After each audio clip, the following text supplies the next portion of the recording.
নমস্কাৰ মই পৰেশ মালাকাৰে আপোনালোকক প্ৰাসংগিক প্ৰশ্নলৈ আদৰণি জনাইছোঁ। আজি প্ৰাসংগিক প্ৰশ্নত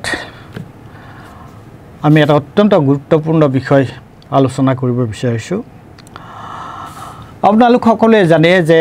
নিৰ্বাচন যেতিয়া চলি থাকে, নিৰ্বাচন চলি থকা সময়ত নিৰ্বাচনী আচৰণ বিধি লাগু হৈ থাকে। ইংৰাজীত যাক ইলেকশ্যন কোড অফ কণ্ডাক্ট। আৰু সেই সময়ত যেতিয়া ইলেকশ্যন যেতিয়া আৰম্ভ হয়, আৰু এতিয়া এইবাৰ ইলেকশ্যনটো এইবাৰ নিৰ্বাচনটো হৈছে কেন্দ্ৰীয় চৰকাৰ, নতুন এখন কেন্দ্ৰীয় চৰকাৰ, বৰ্তমান যিখন সদন চলি আছে সেই সদনৰ মেদ উকলি গৈছে আৰু নতুন এখন চৰকাৰ গঠন কৰাৰ কাৰণে এটা সাধাৰণ নিৰ্বাচন অনুষ্ঠিত হৈছে। আৰু এই সাধাৰণ নিৰ্বাচন যেতিয়া অনুষ্ঠিত হয় তেতিয়া যিখন চৰকাৰ থাকে,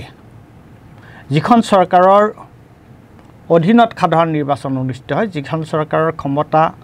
থকা সময়ত সাধাৰণ নিৰ্বাচন অনুষ্ঠিত হয়,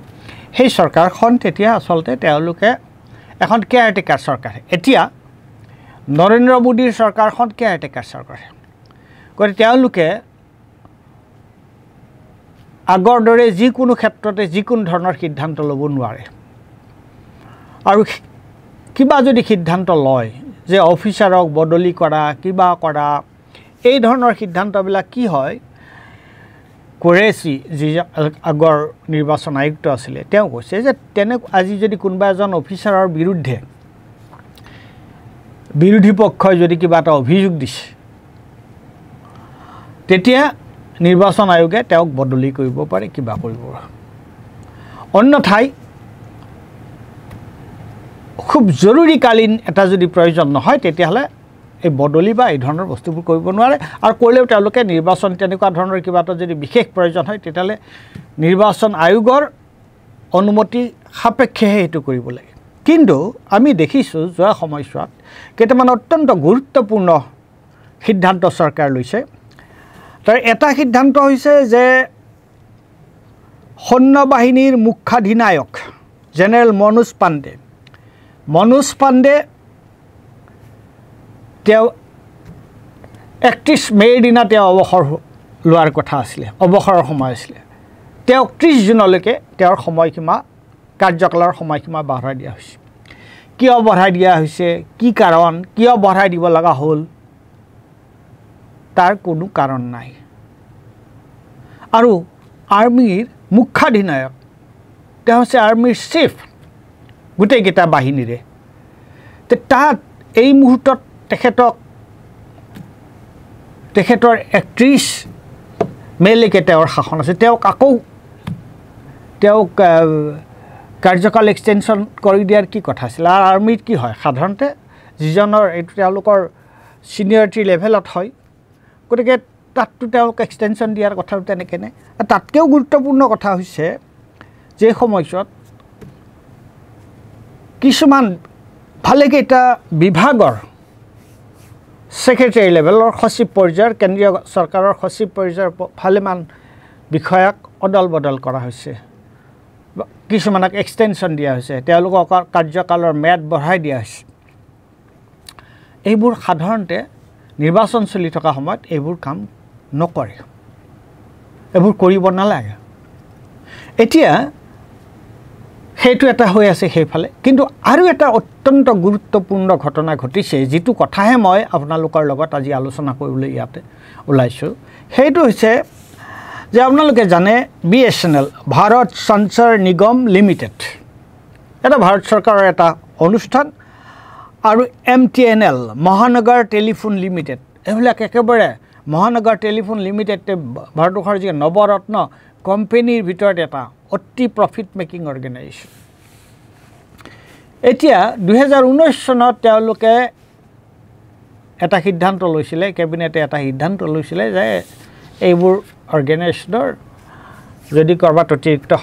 সম্পদ আছে, কিবা আছে, যে এইটো মানিটাইজ কৰিব লাগে আৰু সম্পদ বিক্ৰী কৰিব লাগে,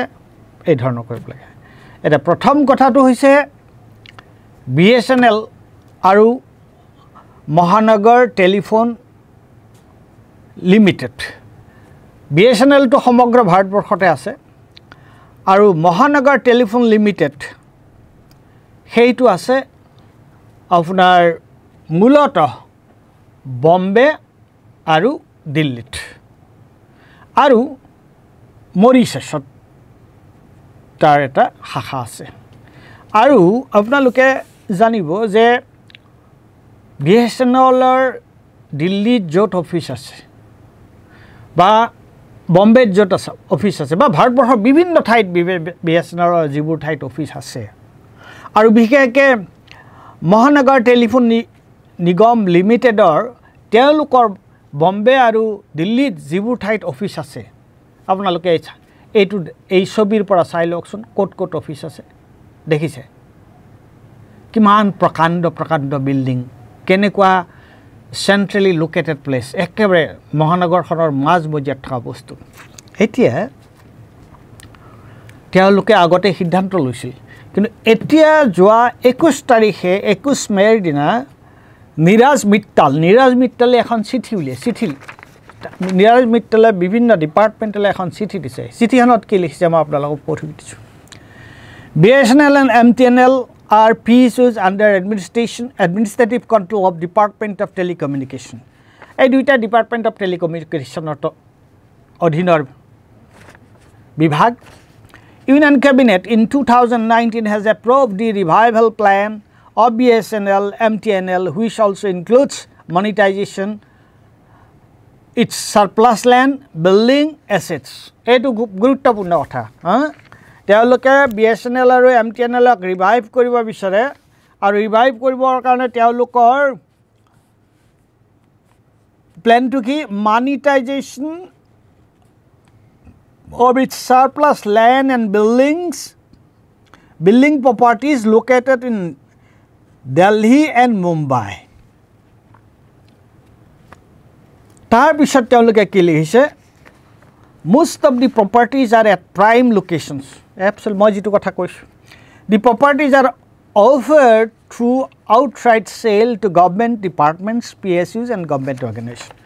যে এই যে তেওঁলোকৰ যে বম্বে দিল্লীত বিভিন্ন ঠাইত ভাৰতবৰ্ষৰ বিভিন্ন ঠাইত যে BSNLৰ আৰু মহানগৰ টেলিফোন নিগমৰ মূলতঃ দিল্লী আৰু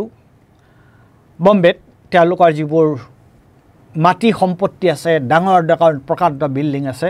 তাৰে তেওঁলোকে কি বিক্ৰী কৰিব আৰু বিক্ৰী কৰি তেওঁলোকে তাৰ পৰা পইচা উলিয়াব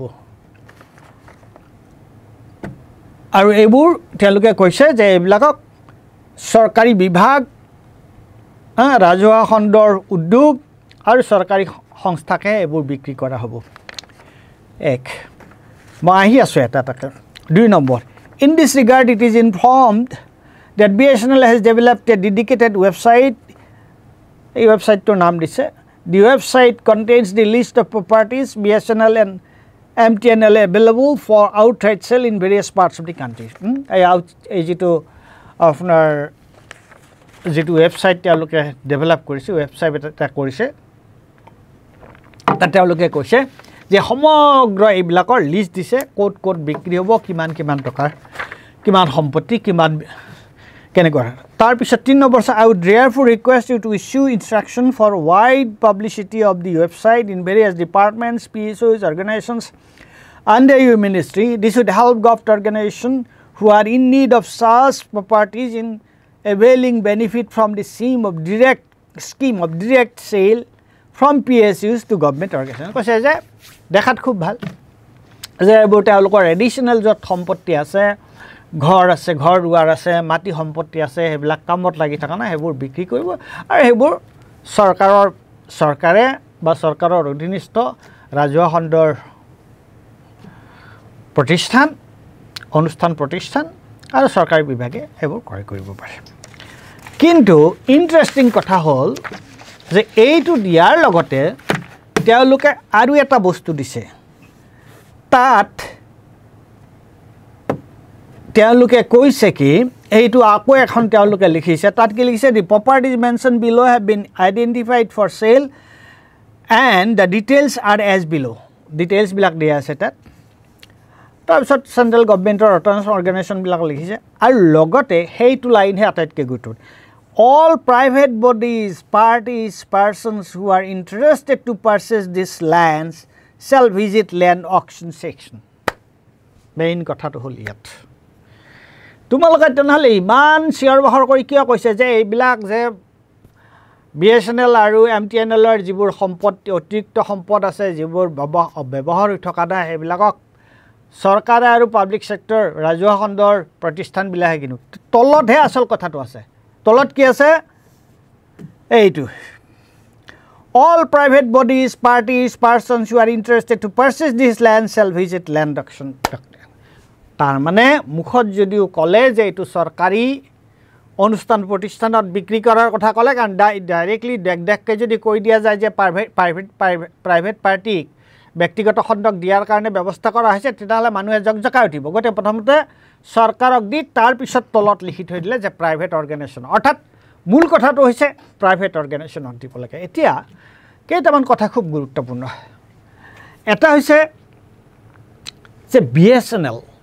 বা MTNL এনেকুৱা এটা এইটো এনেকুৱা ধৰণৰ এটা সংগঠন বা BSNL এনেকুৱা ধৰণৰ এটা সংগঠন আমাৰ যে সেই সংগঠনটোত এটা তেওঁলোকে কয় যে BSNL মানে হেৰি হৈছে ভালকৈ চলি থকা নাই এটা কি কাৰণে BSNL ভালকৈ চলি থকা নাই তাৰ দায়িত্বত কোন আছে তাৰ কাৰণে ৰেছপন্সিবল কোন চৰকাৰ নহয় জানো এতিয়া কথাটো হৈছে কি যে এই চৰকাৰী যিবোৰ অনুষ্ঠান এই চৰকাৰী অনুষ্ঠানবিলাকক BSNL যদি আজি ভালকৈ চলি থাকে তেনেহ'লে জিঅ' এয়াৰটেল এইবিলাকৰ মুদা মৰিব এতিয়া তেওঁলোকে কৰিছে কি যে BSNLক কেনেকুৱাকৈ অকামিলা কৰিব পাৰি সেইটো তেওঁলোকে চৰকাৰৰ ভিতৰৰ পৰাই সেই কাৰবাৰটো কৰিছে আৰু কৰি এই যে BSNLৰ বা MTNLৰ অধীনত তেওঁলোকৰ যে অজস্ৰ স্থাবৰ সম্পত্তি আছে তে সেইবোৰ পৰ্যায়ক্ৰমে তেওঁলোকক কেনেকুৱাকৈ বেচৰকাৰী খণ্ডক গতাই দিব পাৰে আৰু সেই কামটো কৰিছে আজি 19 হয় এইটো 2019 চনত কেবিনেটে সিদ্ধান্ত লৈছিলে কিন্তু আজি 21 তাৰিখে এই চিঠিখন কি কাৰণে উলিয়াব লগা হ'ল 21 তাৰিখে ইয়াত কি আৰ্জেঞ্চিটো হ'ল যে 21 তাৰিখে এই ধৰণৰ যিবোৰ সম্পদ আৰু সম্পদ মানে কি আপোনালোকে দেখি আচৰিত হ'ব যে এইখন যে লিষ্ট মই আপোনালোকক দেখুৱাইছোঁ নহয় এই লিষ্টখন এনেকুৱা আপোনাৰ তেনেকুৱা কিমানটা পেজ আছে ক'ব নোৱাৰে তাত 119টা চিৰিয়েল নাম্বাৰ আছে তাত এই সম্পত্তিবিলাকৰ ক'ত আছে তাৰ পুৰা লিষ্ট আছে মাটি আৰু টোটাল মাটি কিমান আছে মাটিকালি হৈছে আপোনাৰ 7,57,314 বৰ্গ মিটাৰ আৰু এইবিলাক আছে কি প্ৰাইম লোকেশ্যনত আৰু এইবোৰ বস্তু তেওঁলোকে এতিয়া ঠিক নিৰ্বাচনৰ আৰু নতুন চৰকাৰ আহিবলৈ মাত্ৰ 7টা দিন কি কেইটা দিন বাকী আছে তেনেকুৱা সময়ত চৰকাৰে এই ধৰণৰ এটা সিদ্ধান্ত মানে চৰকাৰী যিটো আমি সকলোৱে কৈ আছোঁ সদায় কৈ আছোঁ যে এইখন চৰকাৰে চৰকাৰী সম্পদবোৰ জাতীয় সম্পদবোৰ তেওঁলোকে ব্যক্তিগত মালিকাধীন অনুষ্ঠানক তেওঁলোকে দিবলৈ ওলাইছে আৰু দিছে কাক এই তিনিটা চাৰিটা যেনেকৈ আদানী আম্বানী আৰু কোনো ক্ষেত্ৰত টাটা আপোনাৰ টাটাৰ কথাটো মই সিদিনা কটন কলেজৰ মাটি বিক্ৰীৰ সন্দৰ্ভত মই কৈছিলোঁ যে আপোনাৰ জাগিৰোড পেপাৰ মিলৰ কেনেকুৱা সম্পত্তি আছিল কি সম্পদ আছিল জয়ী হৈ গ'ল আৰু সেইটো এতিয়া টাটাক তেওঁলোকে গতাই দিব তে এই বস্তুবিলাকো তেওঁলোকে কৰে কেনেকুৱাকৈ ইমান কায়দা কৰিব কথাটো আপুনি ক'ব নোৱাৰে যে এইটো মানে চৰকাৰীভাৱে দেখাত আইনগতভাৱে তেওঁলোকে আমাৰ ৰাজহুৱা সম্পত্তি মানে কি ৰাজহুৱা সম্পত্তি মানে হৈছে আপোনাৰ মোৰ সম্পত্তি BSNL MTNL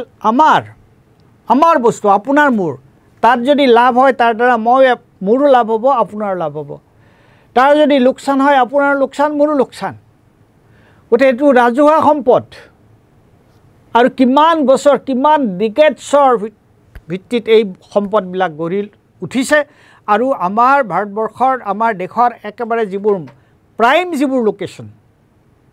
একেবাৰে মহানগৰত কেন্দ্ৰস্থলত আপুনি গুৱাহাটীৰ কথাটো চাওক না গুৱাহাটীত যিটো BSNL অফিচটো আছে ক'ত আছে কটন কলেজৰ অপজিট ছাইডত নাছে জানো সেইখিনি একেবাৰে প্ৰাইম লোকেশ্যন নহয় জানো আৰু দিল্লী বম্বে ইতিমধ্যে যিকেইটা লোকেশ্যন দেখুৱাইছোঁ আপোনালোকক ছবিত সেইবোৰ একেবাৰে প্ৰাইম লোকেশ্যন গতিকে চৰকাৰটোৱে এই চৰকাৰে আৰু তাকো কেতিয়া কৰিছে তেওঁলোকে এই 4 জুনত নিৰ্বাচনৰ খবৰ দিব 4 জুনত নিৰ্বাচনৰ এই সাধাৰণ নিৰ্বাচনৰ ৰিজাল্ট ওলাব ফলাফল ওলাব তাৰ আগতে 21 মে'ত এই চাৰ্কুলাৰটো কি কাৰণ দিব লগা হ'ল আৰু ইমান দৌৰাদৌৰি কিয় তাকো ৰাজহুৱা সম্পদ বিকা আৰু তাত আপোনালোকে যিবোৰ ক্লজ দিছে এইবোৰতো সাধাৰণতে আমি কেইজন মানুহে যিবোৰ প্ৰাইভেট পাৰ্টি ইণ্টাৰেষ্টেড তাহাঁতেতো পূৰা মানুহ লগাই থৈ দিছে এক্সপাৰ্ট এইবিলাক খুব তন্নকৈ চাবৰ কাৰণে গভৰ্ণমেণ্টৰ কোনে চাব এইবিলাক কথা সাধাৰণ পাব্লিকে ক'ত চাব গতিকে এই সুৰুঙাৰ মাজেৰে কোটি লক্ষ কোটি টকাৰ আমাৰ বস্তু এওঁলোকে বিক্ৰী কৰিবলৈ ওলাইছে আৰু তাকো নিৰ্বাচন চলি থকা সময়ত মই ভাবোঁ যে ইয়াতকৈ ব্যভিচাৰী ইয়াতকৈ অধাচাৰী কাম আৰু হ'ব নোৱাৰে ৰাজহুৱা সম্পত্তি তেওঁলোকে সম্পদ বিক্ৰী কৰি তেওঁলোকৰ ওচৰত থকা যিটো ক্ৰনি কেপিটেলিষ্ট বুলি কয় এই যে আদানী আম্বানী আৰু তেনেকুৱা 2-4 তেওঁলোকক গতাই দিব বিচাৰিছে আমাৰ দেশৰ সম্পদ অমূল্য সম্পদ আৰু সেইটো তেওঁলোকে এটা মানে আইনী কৰি লৈছে যে কেবিনেটে সিদ্ধান্ত লৈছে তাৰপিছত ডিপাৰ্টমেণ্টে এইবোৰ চিঠি উলিয়াইছে এইটো এজন নাগৰিক হিচাপে এইটো আমাৰ কাৰণে কিমান দুখ লগা কথা কিমান মৰ্মান্তিক কথা যে আমাৰ দেশখনৰ এনেকুৱা সম্পদ তেওঁলোকে এনেকুৱাকৈ তেওঁলোকৰ ওচৰত থকা তেওঁলোক যাৰ দ্বাৰা অনুগ্ৰাহিত হৈ থাকে যাৰ পৰা তেওঁলোকে টকা পইচা পাই থাকে তেওঁলোকক গতোৱাৰ কাৰণে এই ধৰণৰ দেখাত তেওঁলোকে এটা খুব আইনী ধুনীয়া কথা কৈ পেলাই দিছে কিন্তু মূল কথাটো হৈছে এইটো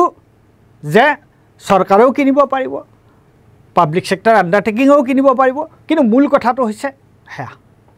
হৈছে প্ৰাইভেট প্লেয়াৰ্ছক এইবিলাক গতাই দিব আৰু গতাই দিব কেতিয়া এতিয়া আৰু কেইদিনমান সময় ৰ'লে কি আছিল তোমালোকৰে যদি চৰকাৰ আহে বেলেগৰে যদি চৰকাৰ সেই চৰকাৰে সিদ্ধান্ত লওক না এনেকুৱা গুৰুত্বপূৰ্ণ কোটি 20,000 কোটি MTNLৰ হেৰিতে 20,000 কোটি ওলাইছে আৰু BSNLৰ বা কিমান হয় এইটো মই ভাবোঁ যে এইটো ভালকৈ কোনোবাই যদি ৰিচাৰ্চ কৰে তেতিয়া গম পাব যে এইটো লাখ কোটিৰ 1 লাখ কোটিতকৈ বেছিও হ'ব পাৰে গতিকে সবেই যে আমি দুখ প্ৰকাশ কৰোঁ এই চৰকাৰখনৰ কথা যে সমালোচনা কৰোঁ কি কাৰণে এই এনেকুৱা এটা চূড়ান্ত মুহূৰ্তত নিৰ্বাচন শেষ হ'বলৈ আৰু মাত্ৰ কেইদিনমান আছে তেনেকুৱা পৰ্যায়ত তেওঁলোকে নিৰ্বাচনী নীতি নিয়ম আচৰণ ভংগ কৰি এই ধৰণৰ তেওঁলোকে চাৰ্কুলাৰ উলিয়াইছে এই ধৰণৰ জাননী উলিয়াইছে আমাৰ দেশৰ অমূল্য সম্পদ বিক্ৰী কৰাৰ কাৰণে ইয়াতকৈ আৰু দুখ লগা ইয়াতকৈ আৰু মৰ্মান্তিক কথা একো হ'ব নোৱাৰে ধন্যবাদ